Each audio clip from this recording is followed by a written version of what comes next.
प्रधानमंत्री के पूर्वोत्तर दौरे का ये दूसरा दिन है। गोलाघाट स्थित नुमालीगढ़ रिफाइनरी लिमिटेड में बांस फीडस्टॉक का उपयोग कर दुनिया के पहले द्वितीय पीढ़ी के जैव एथेनॉल संयंत्र का उद्घाटन किया गया है। स्वच्छ ऊर्जा, हरित ऊर्जा को बढ़ावा देना मकसद, जो कम से कम कार्बन उत्सर्जन हो, और ये भारत में ऊर्जा परिवर्तन की क्रांति का नया अध्याय लिखेगा और साथ ही साथ पेट्रोकेमिकल विकास को भी गति मिलेगी। नुमालीगढ़ रिफाइनरी लिमिटेड के गोलाघाट स्थित इस संयंत्र को लोकार्पित कर ऊर्जा परिवर्तन का नया अध्याय, बायो एथेनॉल संयंत्र का ये उद्घाटन जो है, ये कैसे हरित ऊर्जा को आगे बढ़ावा देगा और स्वच्छ ऊर्जा के इस लक्ष्य को उद्देशित करता हुआ ये दौरा। लगभग 5,000 करोड़ रुपए की लागत से निर्मित द्वितीय पीढ़ी का बायो एथेनॉल संयंत्र दुनिया में अपनी तरह का पहला संयंत्र है। सालाना 5 लाख टन बांस को संसाधित कर करीबन 50,000 टन एथेनॉल का उत्पादन ये करेगा। और इसमें सबसे अहम बात यहाँ पर यह है कि इस संयंत्र के निर्माण से करीबन 5,000 से ज़्यादा नौकरियों का भी सृजन होगा और परोक्ष रूप से करीबन 50,000 से अधिक परिवारों को सीधा लाभ पहुंचेगा। तो दूसरी पीढ़ी का बायो एथेनॉल संयंत्र दुनिया में अपनी तरह का पहला संयंत्र है। 50,000 टन एथेनॉल का उत्पादन करने की क्षमता, 5 लाख टन बांस की होगी ज़रूरत और साथ ही साथ स्वच्छ ऊर्जा को बढ़ावा देने के मकसद से। और यहाँ पर प्रधानमंत्री समझते हुए कि किस तरह से ये पूरा प्रोसेस जो है ये किया जाएगा, केमिकल रिकवरी कैसे होगी, यानी कि किस तरह से इस संयंत्र से काम लिया जाएगा, इस साइंटिफिक प्रोसेस को समझ रहे हैं प्रधानमंत्री। और ये जो पूरा संयंत्र है उसका एक छोटा मॉडल वो भी देख रहे हैं प्रधानमंत्री।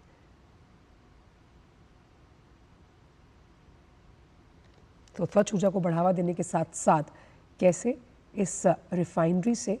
कई परिवार जो हैं उनको लाभ तो होगा ही, साथ ही नौकरियों का भी सृजन होगा। तो भारत का पहला बांस आधारित बायो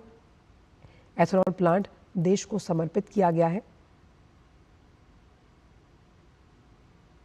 और इस जैव एथेनॉल परियोजना से सालाना करीबन 49,000 टन से ज़्यादा एथेनॉल जो है वो निकलता है और बायो एथेनॉल परियोजना को बढ़ावा देने के लिहाज से भी ये एक बड़ी पहल माना जा रहा है।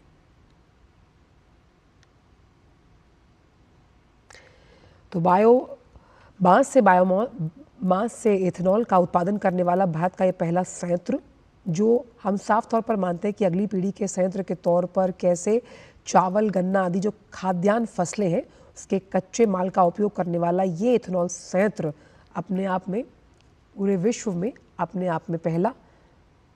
और इसकी सालाना क्षमता में भी लगातार बढ़ोतरी दर्ज होने की उम्मीद की जा रही है।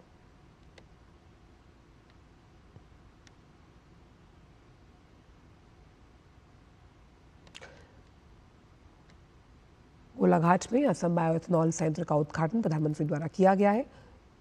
और क्योंकि कार्बन उत्सर्जन को कम करने के लिहाज से सालाना अगर हम देखें तो 1 मिलियन टन जो कार्बन डाइऑक्साइड है उसके उत्सर्जन में कमी आने का अनुमान लगाया गया है इसकी वजह से, और जिससे स्वच्छ विनिर्माण के प्रति भारत की प्रतिबद्धता और मजबूत होगी। और जैसे कि प्रधानमंत्री जब भी बात करते हैं सस्टेनेबल डेवलपमेंटल गोल्स को अचीव करने की, और उसमें अगर हम तकनीक के लिहाज से माँ प्रकृति के कोई के प्रति अपनी जिम्मेदारी का निर्वहन करते हैं, तो उस लिहाज से आप देखिए कि कैसे तकनीक के लिहाज से ये जो संयंत्र है ये अपने आप में कार्बन उत्सर्जन में तो कमी लाएगा ही लाएगा, वहीं कई परिवारों को लाभ होने के साथ साथ जो युवा हैं उन्हें नौकरियां भी प्रदान करेगा। तो उच्च मूल्य वाले औद्योगिक उप उत्पादों का भी उत्पादन होगा यहाँ पर। साथ ही साथ दुनिया में अपनी तरह का पहला संयंत्र 50,000 टन एथेनॉल का उत्पादन करने में सक्षमता, और दुनिया में अपनी तरह का पहला संयंत्र है ये। और इस प्रोसेस को अगर हम देखें तो टेक्निकली और साइंटिफिकली कितना उन्नत और गुणवत्तापूर्ण बनाने की पूरी कोशिश की गई है और 5,000 करोड़ रुपए की लागत से इसे तैयार किया गया है। दूसरी पीढ़ी का बायो इथेनॉल संयंत्र, और यही कोशिश रहती है सरकार की कि तमाम जो नवोन्मेष है, रिसर्च है, डेवलपमेंट के प्रोग्राम्स चलाए जाएं जो माँ प्रकृति को भी कुछ दे और साथ ही साथ कुछ ऐसा सॉल्यूशन क्रिएट करें ताकि इसका सीधा बेनिफिट जो है वो एनवायरनमेंट की तरफ पहुँचे। और कुछ ऐसा ही इस संयंत्र के ज़रिए हो पाएगा।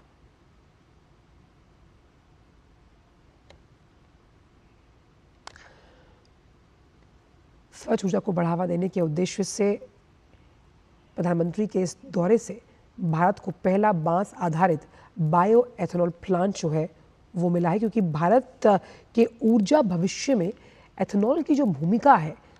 आप उसे नकार नहीं सकते। और ये भूमिका खास तौर पर जब हम हरित ऊर्जा के उस लक्ष्य को प्राप्त करने की बात करते हैं उस लिहाज से बेहद अहम हो जाती है। World first second generation bio ethanol plant utilising bamboo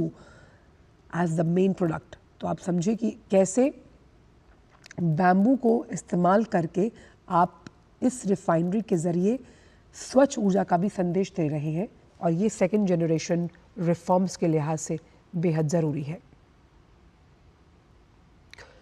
जब हम इथेनॉल की बात करते हैं तो हरित ऊर्जा को आगे बढ़ाने में इथेनॉल का बहुत बड़ा योगदान है। साथ ही साथ क्योंकि इसमें बैम्बू को फीड स्टॉक के तौर पर यूज़ किया गया है और कृषि अवशेषों का उपयोग करने के लिए द्वितीय पीढ़ी के इथेनॉल की तकनीकों के विकास को और ज़्यादा आवश्यक बनाया जा रहा है। यानी कि अलग अलग वो स्रोत वैकल्पिक ऊर्जा के, जिसमें हम रूरल ग्रोथ और अपॉर्चुनिटीज़ की भी यहाँ पर बात कर रहे हैं कि कैसे अगर एक संयंत्र लगता है तो आप देखिए कि आजीविका के विभिन्न साधन भी मौजूद होते हैं वहाँ पर रह रहे लोगों के लिए। तो पलायन की समस्या से भी निपटारा, आप माँ प्रकृति को भी कुछ दे पा रहे हैं, और सबसे अहम बात यहाँ पर ये कि तकनीक के विकास से आप द्वितीय पीढ़ी के उस एथेनॉल से स्वच्छ ऊर्जा, हरित ऊर्जा की तरफ भी आगे बढ़ते हुए। अब इसमें बहुत इम्पॉर्टेंट एक प्रोसेस जो समझने की कोशिश प्रधानमंत्री भी यहाँ कर रहे थे कि कैसे जब जो क्रॉप है, यानी कि इसमें फीडस्टॉक लिया गया बैम्बू का क्रॉप, उसका फर्मेंटेशन, फिर प्यूरिफिकेशन और फिर उसके बाद एथेनॉल, फिर कैसे इसकी ब्लेंडिंग की गई है, इस पूरे प्रोसेस को समझाया गया और इसीलिए ये संयंत्र लगाया गया। और भारत की ऊर्जा परिवर्तन में इस एथेनॉल की बड़ी भूमिका है, क्योंकि तेल आयात के उस खर्चे को कम करना और इस निर्भरता को कम कर आत्मनिर्भरता के साथ आगे बढ़ने में एथेनॉल बहुत अहम भूमिका निभाएगा। और इससे आप कार्बन उत्सर्जन में तो कमी देखेंगे ही, साथ ही साथ इसके उपयोग से कब कार्बन डाइऑक्साइड का उत्सर्जन कम होता है तो साफ तौर पर हम जलवायु परिवर्तन के उस बड़ी चुनौती से निपटने में भी ये इस तरह के संयंत्र कारगर साबित होंगे। तो संयंत्र से जो जीवाश्म ईंधन है उस पर निर्भरता कम होगी। तो एक वैकल्पिक स्रोत हमने क्रिएट किया, और इस इनॉग्रेशन से हम बायो इथेनॉल प्लांट की जब बात करते हैं तो परिवहन क्षेत्र के लिहाज से भी एक बड़ा युगांतकारी बदलाव, और कैसे ग्रामीण अर्थव्यवस्था को सशक्त बनाते हुए किसानों की आजीविका को समर्थन देने के लिहाज से भी ये एक बड़ा इनॉग्रेशन है। स्वच्छ ऊर्जा का नाम तो हम यहाँ पर ले ही रहे हैं, साथ ही साथ ये जैव ईंधन कैसे आने वाले समय में पूरा का पूरा, जब हम ऑयल एंड गैस सेक्टर में चेंज की बात करते हैं, देखिए इसमें लिखा भी है ग्रीन हाइड्रोजन इनिशिएटिव्स कितने इम्पॉर्टेंट हैं ऑयल एंड गैस सेक्टर के लिए, जिसमें हम वैकल्पिक स्रोतों की बात करते हैं, क्योंकि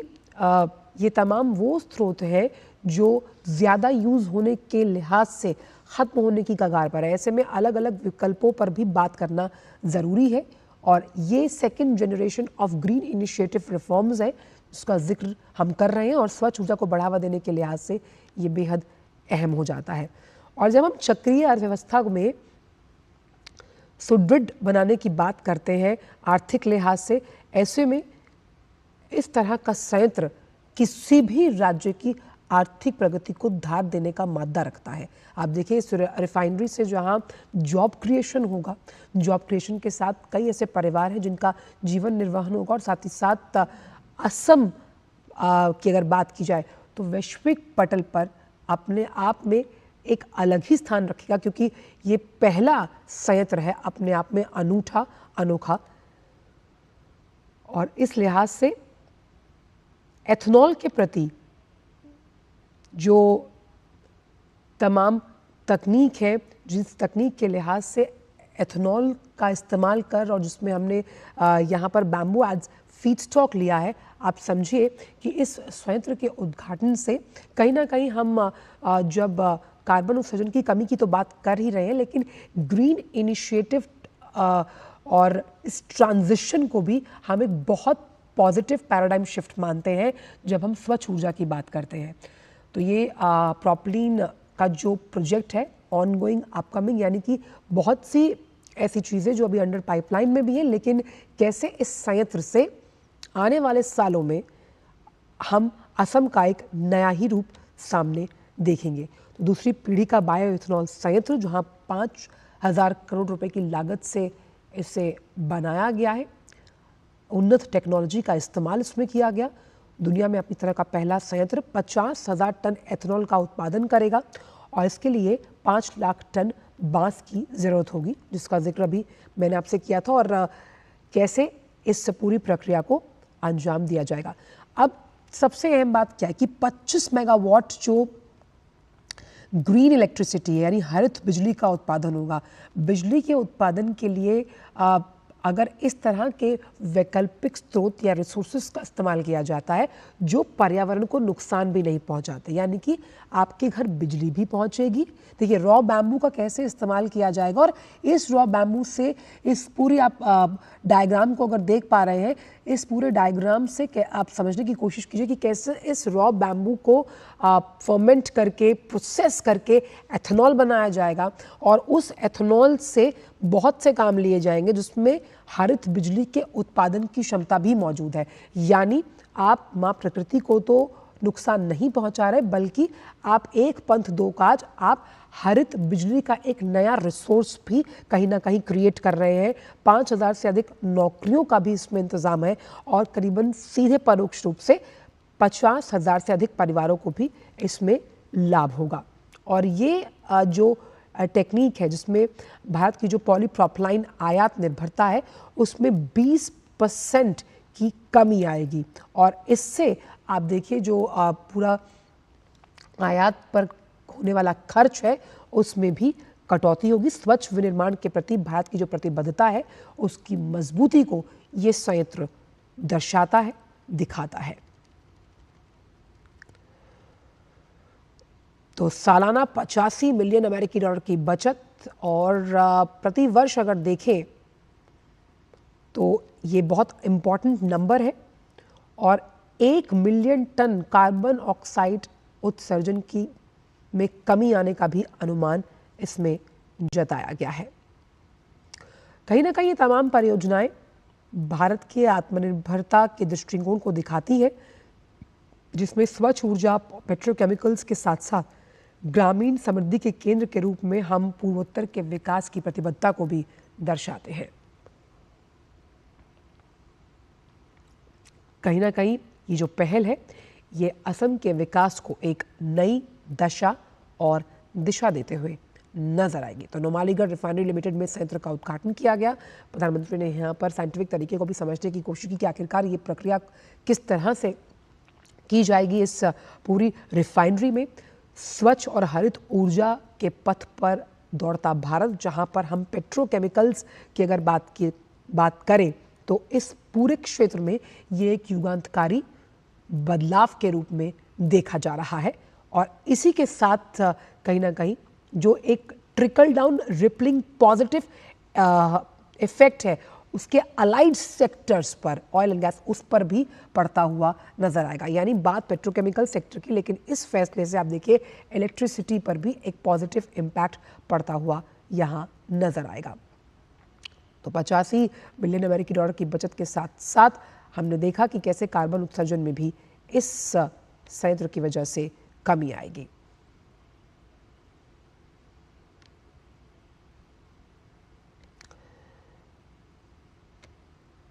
तो नुमालीगढ़ रिफाइनरी लिमिटेड को लेकर आशान्वित दिखे वहाँ से जुड़े अधिकारी, और इस परियोजना से माँ प्रकृति को तो फायदा है ही, वहीं बांस बायोमास से एथेनॉल का उत्पादन करने वाला ये भारत का पहला संयंत्र है। और इसे द्वितीय पीढ़ी इसलिए कहा गया क्योंकि सेकंड जनरेशन रिफॉर्म्स के जरिए कि कैसे जो आने वाली पीढ़ियां हैं उसमें कार्बन उत्सर्जन मिशन के तौर पर इस संयंत्र का योगदान बेहद अहम रहेगा, क्योंकि हरित ईंधन को बढ़ावा देने में ये पहल मददगार साबित हुई है। संयंत्र जब अभी चालू हुआ है और इसके स्थिर होने के साथ साथ संयंत्र की क्षमता को भी साल दर साल बढ़ाया जाएगा।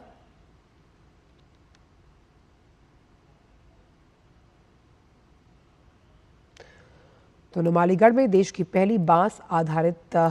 जो रिफाइनरी है, संयंत्र से जीवाश्म ईंधन पर निर्भरता यहाँ पर कम होती हुई नजर आएगी। और तकनीक के लिहाज से पेट्रोकेमिकल्स लगातार जो पूरा सेक्टर है ये युगांतकारी बदलावों का परिचायक बनता हुआ नजर आ रहा है। यहाँ से लोगों को रोजगार के साथ साथ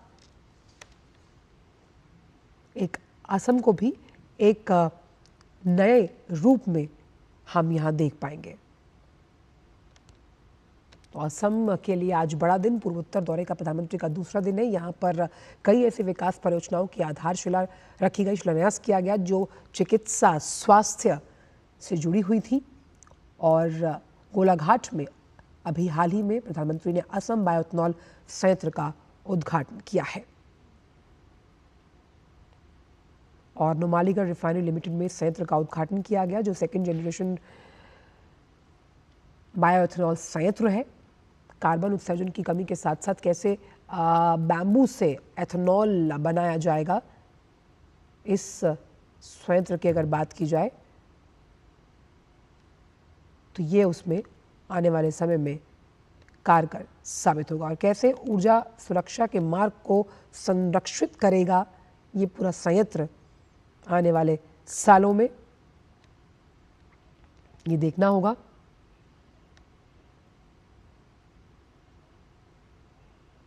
क्योंकि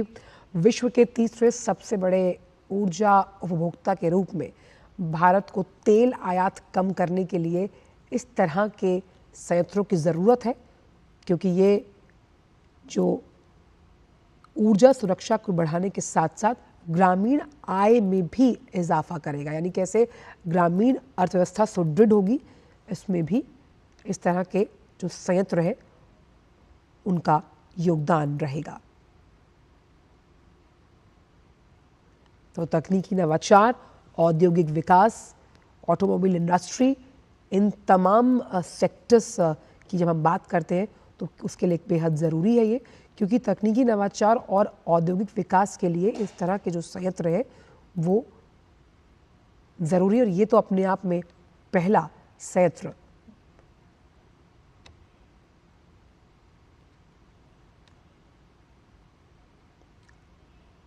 तो प्रधानमंत्री ने अपने दौरे के दौरान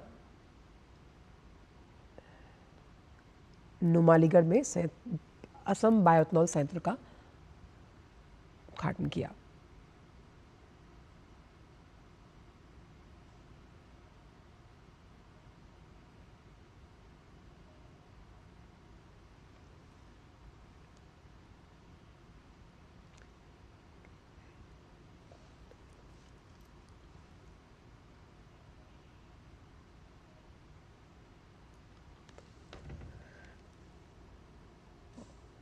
और वहाँ प्रधानमंत्री जो इस संयंत्र से जुड़े हुए लोग हैं उनके साथ बात करते हुए नुमालीगढ़ रिफाइनरी लिमिटेड में संयंत्र का जो उद्घाटन किया, वहाँ इस संयंत्र से जुड़े हुए जो लोग हैं उनसे उनके विचार और अनुभव सुनते हुए प्रधानमंत्री कि किस तरह से ये संयंत्र काम करेगा। विश्व का पहला बायोएथेनॉल संयंत्र है। उससे जुड़े हुए लोगों से प्रधानमंत्री बात करते हुए, समझते हुए प्रक्रिया को, उनके अनुभवों को सुनते हुए, आप उन्हें देख सकते हैं यहाँ। स्वच्छ ऊर्जा और हरित ऊर्जा के लिए आज बड़ा दिन, और यहाँ उनके अनुभवों को समझते हुए कि किस तरह से आखिरकार ये जो संयंत्र है जहाँ बांस के उपयोग से एथेनॉल की तैयारी की जाएगी, संयंत्र से जो जीवाश्म ईंधन है उस पर निर्भरता कम होगी। यहाँ पर इस संयंत्र से जुड़े लोगों से बात करते हुए नजर आ रहे हैं। प्रधानमंत्री उनके अनुभवों को सुन रहे हैं कि आखिरकार जब इस संयंत्र को लगाने की बात की और तमाम जो चुनौतियाँ आई होंगी या किस तरह से चरणबद्ध तरीके से इस रिफाइनरी का काम शुरू किया गया होगा, ये सब सुनते हुए प्रधानमंत्री समझते हुए और उनके साथ उनके अनुभवों को बांटते हुए। और मैंने देखा कि जब भी कुछ अनोखा जो कि पर्यावरण से अनुकूल होता है, उनके पीछे जो हाथ होते हैं इस बड़ी मंशा को सिद्ध करने में, इस उद्देश्य को परिलक्षित करने में, प्रधानमंत्री हमेशा उनसे उनके अनुभवों को सुनते हैं,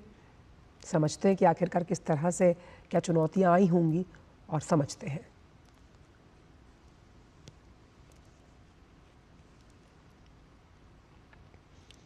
तो आत्मनिर्भर भारत के दृष्टिकोण को दिखाती हुई ये तमाम परियोजनाएं, जिसमें स्वच्छ ऊर्जा और पेट्रोकेमिकल्स के साथ साथ ग्रामीण समृद्धि के केंद्र के रूप में भी हम पूर्वोत्तर के विकास की प्रतिबद्धता को लगातार देख रहे हैं, और कैसे ये संयंत्र पूर्वोत्तर के विकास में एक नया अध्याय लिखने की तैयारी में है। वो नया अध्याय जिसमें युवा भी हैं, उनके लिए नौकरियों का सृजन भी है, सीधे परिवारों को लाभ भी है, और असम की आर्थिक जीवंतता का साक्षात उदाहरण भी है। और इस रिफाइनरी लिमिटेड से आप देखिए कितने से सारे युवा हैं जो इससे जुड़े हुए हैं, तो उनके अनुभवों को सुनते हुए प्रधानमंत्री नज़र आ रहे हैं। और आयात पर निर्भरता कम करने के लिहाज से आज का दिन असम के लिए बहुत अहम, और पूर्वोत्तर में विकास की एक नई परिभाषा परिलक्षित होती हुई नज़र आ रही है, जिसमें साइंटिफिक प्रक्रिया मौजूद है। इस संयंत्र के लिहाज से टेक्नोलॉजी की उत्तमता है, और क्योंकि ये विश्व में अपने आप में पहला ऐसा है संयंत्र, तो आप देखिए कि कई और अलग अलग राज्यों के लिए उदाहरण के तौर पर भी होगा। अगर आपने एक मॉडल स्थापित किया खास तौर पर और उससे फ़ायदा मिलता हुआ यकीनन नज़र आएगा इस राज्य को, क्योंकि जिस तरह से प्रधानमंत्री ने कहा कि अब की सदी जो है वो नॉर्थ ईस्ट की है, और नॉर्थ ईस्ट में किस तरह से तकनीक को हाथों हाथ लिया, और इस तकनीक से माँ प्रकृति का भी भला, और वहाँ पर जो लोग रह रहे हैं उनका भी भला, और साथ ही साथ पर्यावरण को हम बहुत कुछ दे रहे हैं। तो नुमालीगढ़ रिफाइनरी लिमिटेड का उद्घाटन स्वच्छ ऊर्जा को बढ़ावा देने के साथ साथ असम की प्रगति का सूचक बनेगा ये संयंत्र। ऐसी प्रगति जिसमें वहाँ के लोगों का योगदान है, एक ऐसी प्रगति जिसमें आने वाली पीढ़ियों के लिए हम बहुत कुछ गर्व के साथ छोड़कर जा रहे हैं। और आप ये मुस्कुराहट देख सकते हैं, प्रधानमंत्री उनसे उनके अनुभवों को सुनने के बाद अब अपना ऊर्जा मंत्र देते हुए यहाँ नज़र आ रहे हैं। और प्रधानमंत्री की ये ऊर्जा, उनका ये ऑरा, प्रधानमंत्री अपने ऊर्जा मंत्र के साथ वहाँ पर बैठे इन लोगों के साथ संवाद स्थापित करते हुए। और ये अपने आप में बहुत अच्छी पहल है कि प्रधानमंत्री जब इस तरह का कुछ भी कोई संयंत्र लगाया जाता है, कोई मॉडल होता है, कोई प्रोजेक्ट होता है, तो उसके पीछे जो कहानियाँ होती हैं, जो अनुभव रहे होते हैं, बहुत भाव होते हैं लोगों के, उन भावों को बहुत कुशलतापूर्वक सुनते हैं, समझते हैं, आत्मसात करते हैं और उसके बाद फिर अपने ऊर्जावान मंत्र के साथ, अपने ऊर्जावान वाणी से उनके भावों को समझते हुए जवाब देते हैं। और ये पूर्वोत्तर के दौरे का दूसरा दिन है, असम के लिए बहुत अहम, जहां आपसे कुछ देर पहले हमने देखा कि प्रधानमंत्री ने कई ऐसी विकास से जुड़ी परियोजनाओं की सौगात असम को दी दरांग में, और अब नुमालीगढ़ की इस रिफाइनरी को जब राष्ट्र को समर्पित किया गया है तो यहाँ पर उनसे जुड़े हुए जो लोग हैं उनसे बात करते हुए प्रधानमंत्री नजर आ रहे हैं। और बैम्बू के लिए जाना जाता है असम, और देखिए कैसे उस बैम्बू से एथेनॉल बनाने की तैयारी है, यानी कि आपका एक लोकल जो उत्पाद था उस लोकल उत्पाद से आप वोकल हुए और कैसे वैश्विक पटल पर अपनी पहचान को अंकित करने में आप सफलता हासिल करेंगे। आप देख सकते हैं कि जो इस हॉल में ये मीटिंग हो रही है यहाँ पर भी बहुत कुछ बैम्बू से बना हुआ है। तो बांस के उपयोग से विश्व का पहला जो ये 2G या फिर कहें हम सेकेंड जनरेशन बायोएथेनॉल प्लांट है, इसका लोकार्पण हुआ है। और इसके लोकार्पण के साथ आप जो इससे जुड़े हुए लोग हैं उनके चेहरों पर मुस्कान देख सकते हैं, क्योंकि महीनों और सालों की मेहनत रही होगी उनकी, और कैसे इस मेहनत का फल आज मिलते हुए नज़र आ रहा है। इसलिए इसके छोटे से एक मॉडल को भी प्रधानमंत्री देख रहे थे। ये प्रक्रिया उस पूरी संयंत्र में कैसे निभाई जाएगी उसको भी प्रधानमंत्री ने वहाँ पर देखा। और देखिए, जब आपकी निर्भरता किसी